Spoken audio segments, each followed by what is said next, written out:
আসসালামু আলাইকুম ওয়া রাহমাতুল্লাহি ওয়া বারাকাতুহু। আমি মোহাম্মদ আব্দুর রশিদ, সহকারী শিক্ষক, দাউদকান্দি আদর্শ উচ্চ বিদ্যালয়, দাউদকান্দি, কুমিল্লা। আমি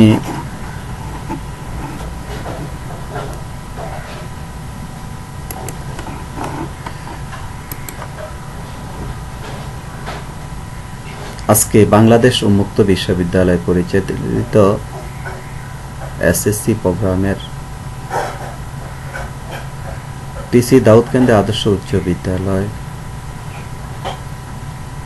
এর ইসলাম ও নৈতিক শিক্ষা বিষয়ের প্রথম বর্ষের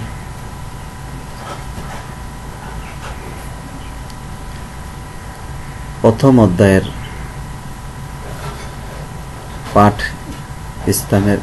পাঠের বিষয় ইসলামের পরিচয়, ইউনিট 1, পাঠ 1 থেকে 5 নিয়ে আলোচনা করব। তো শিক্ষার্থীরা, তোমরা কেমন আছো? তোমরা হয়তো অনেকেই অনেকদিন পূর্বে, প্রায় 1 বছর পূর্বে ভর্তি হয়েছ, কেউ 6 মাস হয়ে গেছে ভর্তি হয়েছ। প্রায় সময় তোমরা হয়তো ফোন করে জানতে চাও ক্লাস কখন আরম্ভ হবে। দেশের অবস্থা তোমরা দেখতেছ যে করোনা থাকার কারণে আমরা নির্দিষ্ট সময় ক্লাস নিতে পারিনি, যেহেতু সরকারের কোনো ক্লাস নেওয়ার বিষয়ে কোনো দিক নির্দেশনা নেই, যার জন্য আমরা হয়তো ক্লাস এখনো নিতে পারিনি।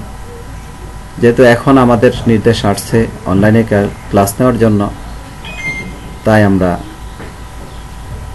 ক্লাস নেওয়ার প্রস্তুতি নিয়েছি।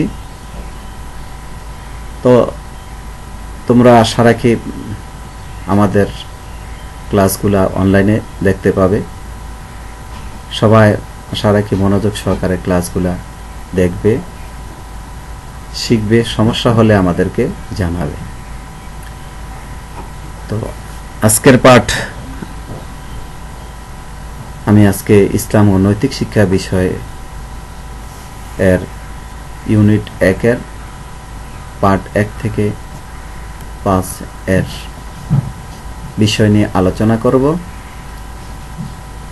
আজকের পাঠ শেষে আমরা যা জানতে পারবো বা শিখতে পারবো তা হলো ইসলামের পরিচয় সম্পর্কে বলতে পারবো, ইসলামের মূল ভিত্তি কি কি তা বলতে পারবো, ঈমান ও ইসলামের সম্পর্ক কি তা বলতে পারবো, ঈমানের 7টি বিষয় বলতে পারবো। আরো জানতে পারবো ইসলাম একটি পূর্ণাঙ্গ জীবন ব্যবস্থা, এটা আমরা ব্যাখ্যাও করতে পারবো। তো চলো আমরা আজকে এই বিষয়ে আলোচনা আরম্ভ করি।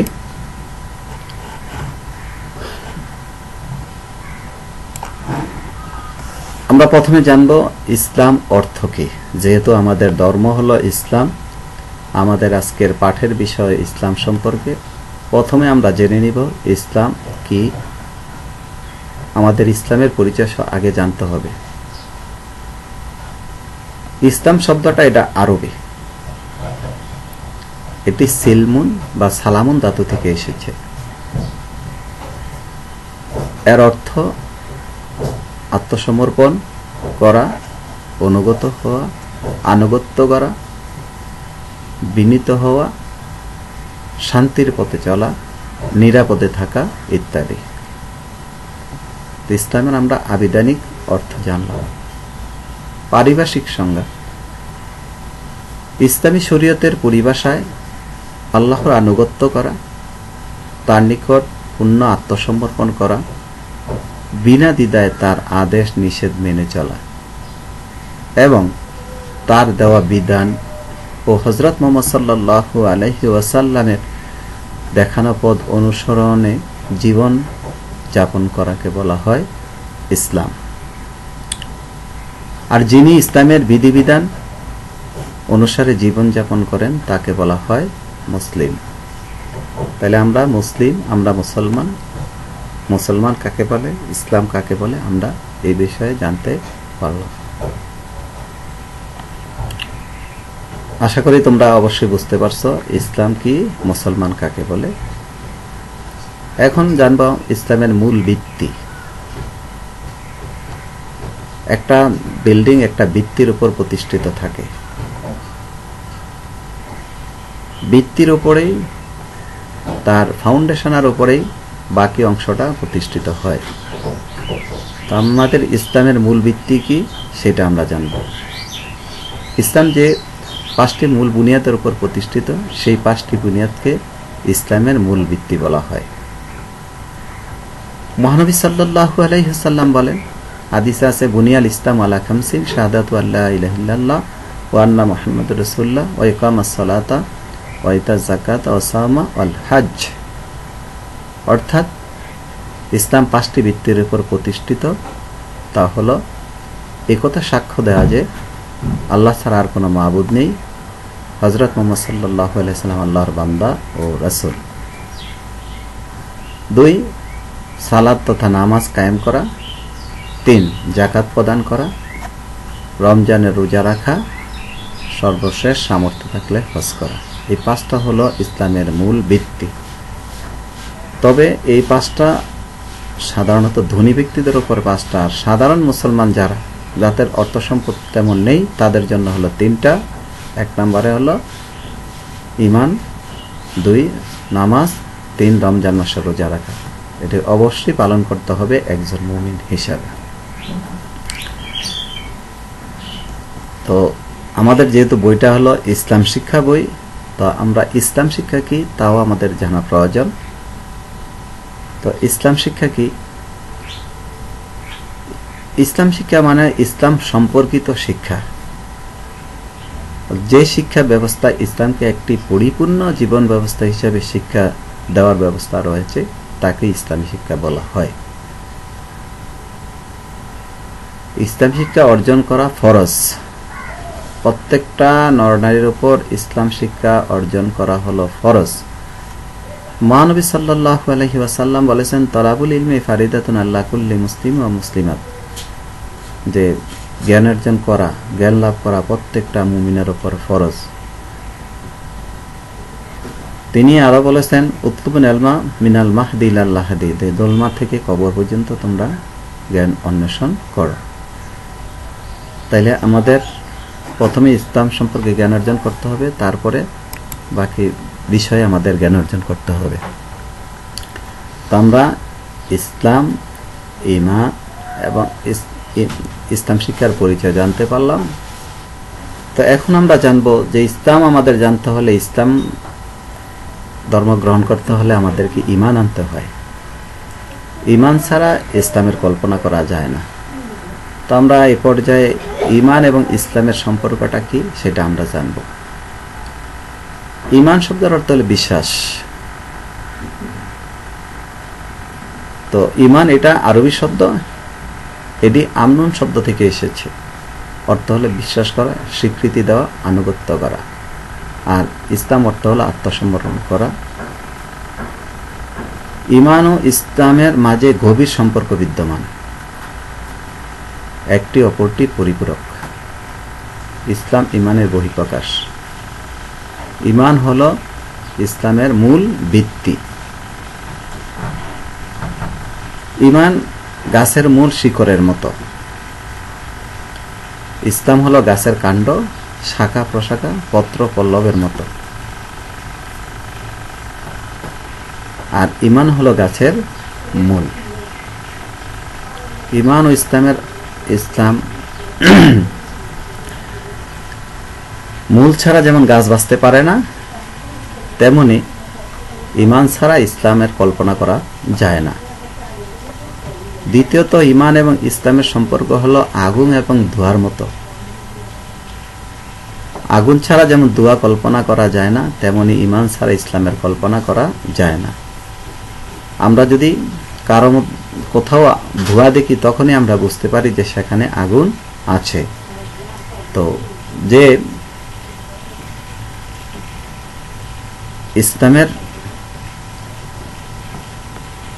প্রতি আনুগত্য করবে তা বোঝা যাবে তার মধ্যে ঈমান আছে।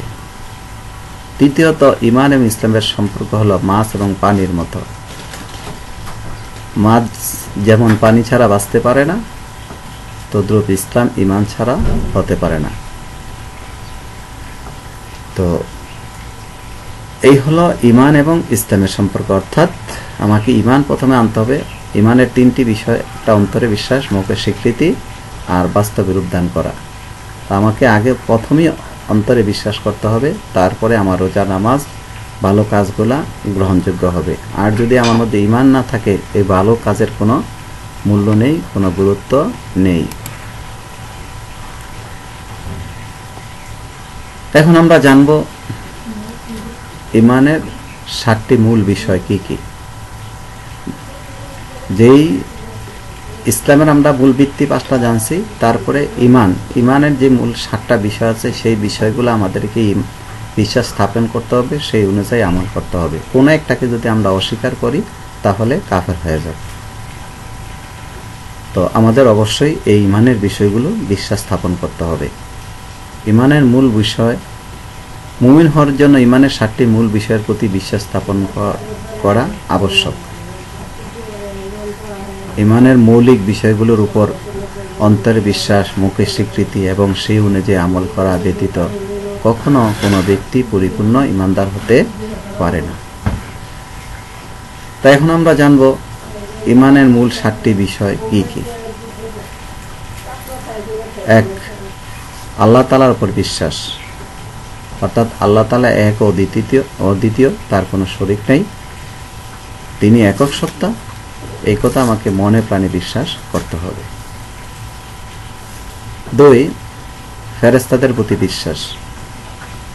ফেরেশতারা আল্লাহর তৈরি। আল্লাহ তাআলা তাদেরকে নূর দিয়ে সৃষ্টি করেছেন।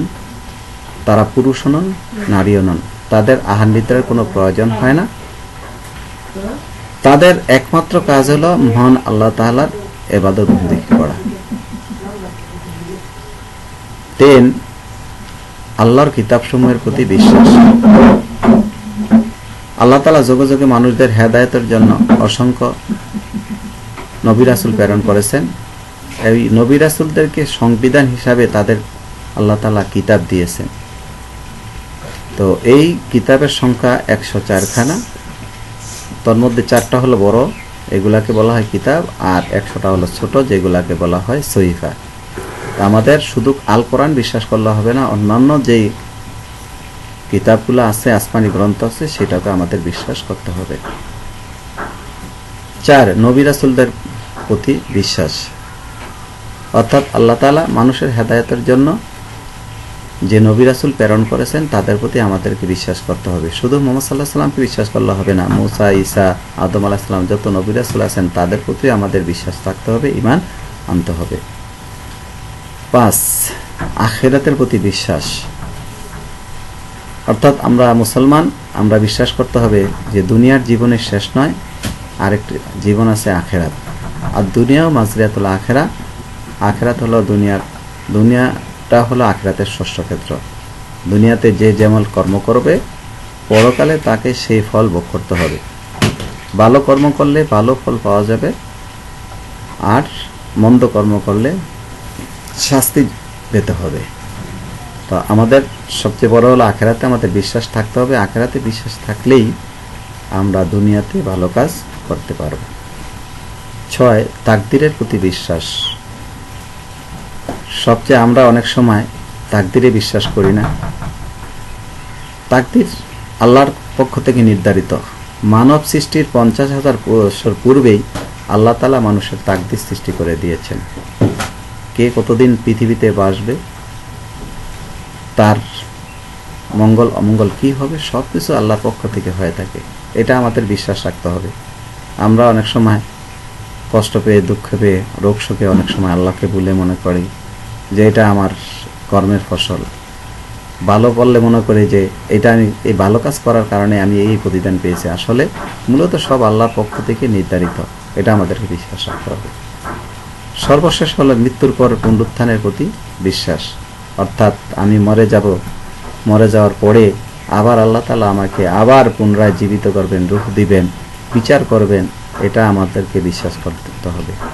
যেমন আসিফ বিন ওয়াইল রাসূল পাক সাল্লাল্লাহু আলাইহি সাল্লামের কাছে কিছু মৃত ব্যক্তিদের পুরনো হাড়গোড় এনে ভেঙে চুরমার করে দিয়ে বলল, হে মুহাম্মদ, তুমি বলতেছো যে আল্লাহ তাআলা এগুলাকে আবার পুনরায় সৃষ্টি করবেন, এটা কি কখনো সম্ভব?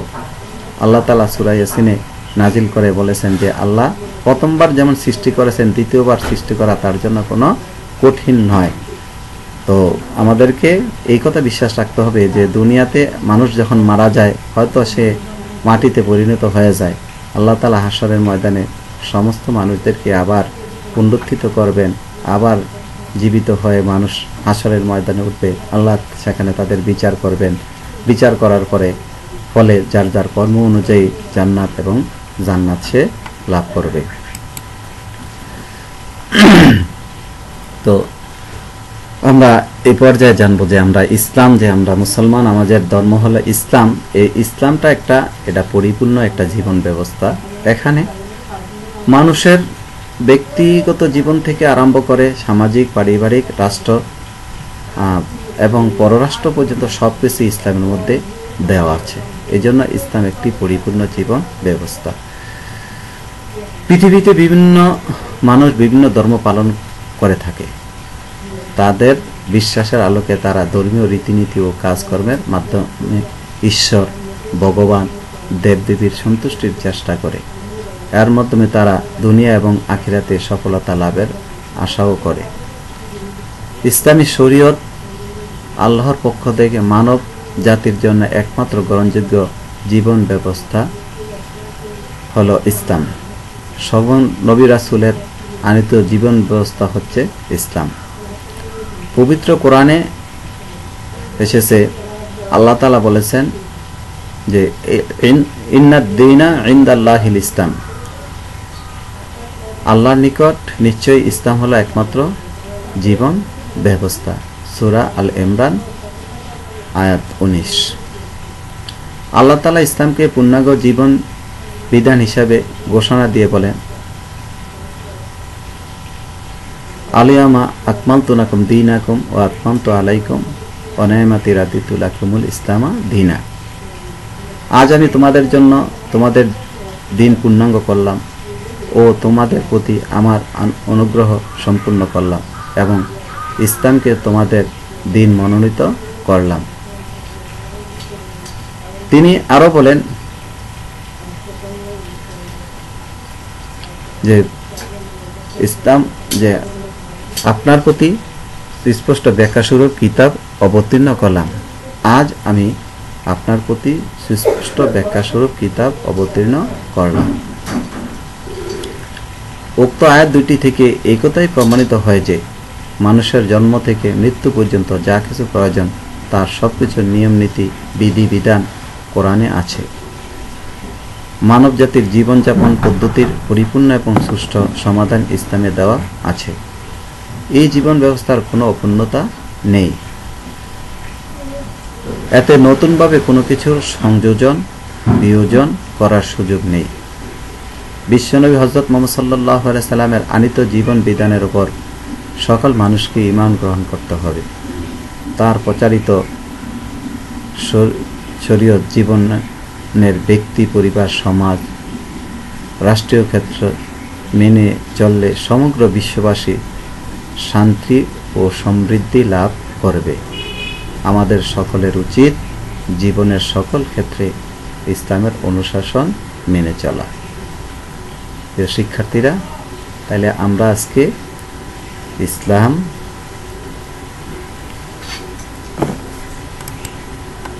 তারপরে ইসলাম শিক্ষা কি, ইসলামের মূল ভিত্তি কয়টি, ঈমানের মূল ভিত্তি কয়টি, এই বিষয়ে আমরা জানতে পারলাম। তো তোমরা অবশ্যই বাড়িতে পড়াশোনা করবে, আমাদের এই লেকচারগুলো শুনবে। তার সামনেই হয়তো তোমাদের কখন পরীক্ষার ডেট হয়ে যায়, তোমরা একটু পড়াশোনায় মনোযোগী হবে, এই আশা রেখে আমি আমার বক্তব্য শেষ করছি। আল্লাহ হাফেজ। আসসালামু আলাইকুম ওয়া রাহমাতুল্লাহ।